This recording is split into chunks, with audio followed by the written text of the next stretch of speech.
You're listening to Spring River Chronicle. Audio on the go.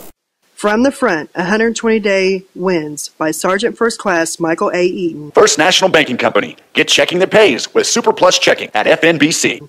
I want to introduce you to a little-known phenomenon that is a normal part of life here in Afghanistan.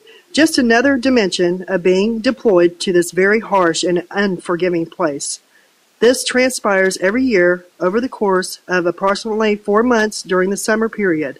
It is called the 120-Day Winds, better described as the 120-Day of Winds. The event plays havoc on the entire battlefield with effects on visibility and being able to maneuver.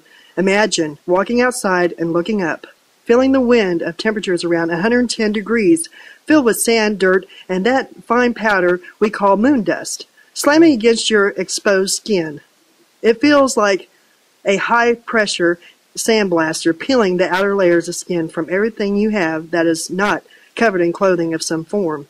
The sky is constant and solid shade of anything from light tan to dark brown, with a hint of red from the Regina desert, and through this we walk or ride bikes each day, twice a day in most cases, to and from where we live on the other side of the FOB. This is what we look forward to each day during the summer months. The winds not only affect us soldiers on the ground, they also affect aircraft flying in support of ground operations. If helicopter pilots can't see, they can't fly. If they can't fly when medevacs don't happen, troops in contact have no aerial support and logistics don't make it out to distant small outposts, also known as COPS. When you walk outside and you can feel the dirt and dust settling on your face, it makes the shower you just took this morning before heading to work seem so pointless. Even inside buildings, the fine moon dust sneaks under the doors and even through cracks in the walls and settles on everything and in everything. It causes computers to malfunction and short out. It keeps a film of a brown on everything, no matter how many times you can clean your area. Not to mention the effect it has on the body. We breathe it in more and more each day, and there's no way to know the long-term respiratory effects it will have on us years down the road, and if we make it to retirement. It touches and pollutes every little thing all the time, day and night, within a matter of minutes. Our very uniform changes colors from the multi-cam browns, tans, and green pattern to solid shade of just tan. Literally, you will find the dust in places you never imagined it could reach. It is just that fine and gets blown all over constantly. The winds make all this happen. The real downside to it all is that it plays right into the enemy's hands. They know we can't fly. They know we cut back on patrols because we can't get support if we need it. They know our medevac birds can't get out to pick up injured soldiers in time to save their very lives.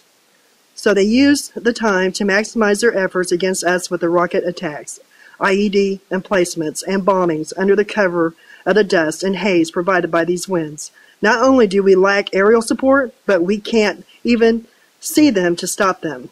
It is their home field advantage. They know these lands like the back of their hands and can navigate them in such conditions accurately, effectively. I appreciate my enemy and what advantage he takes over me.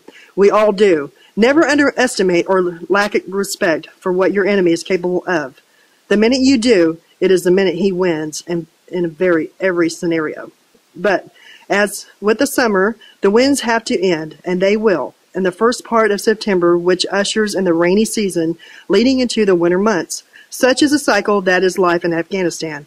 This is the life of a deployed soldier, and like all other facets, they make up what we volunteer to do and endure. This is just another one on the laundry list. This is part of deployment.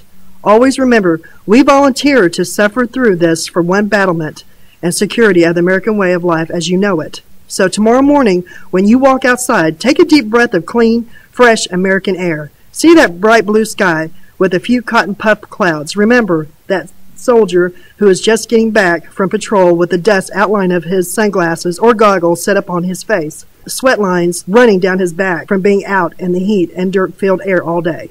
Imagine how much he longs for the day when he, too, can enjoy that fresh American air again. From the front, this is Sergeant First Class Michael A. Eaton saying take care, God bless, and thank a soldier every chance you get.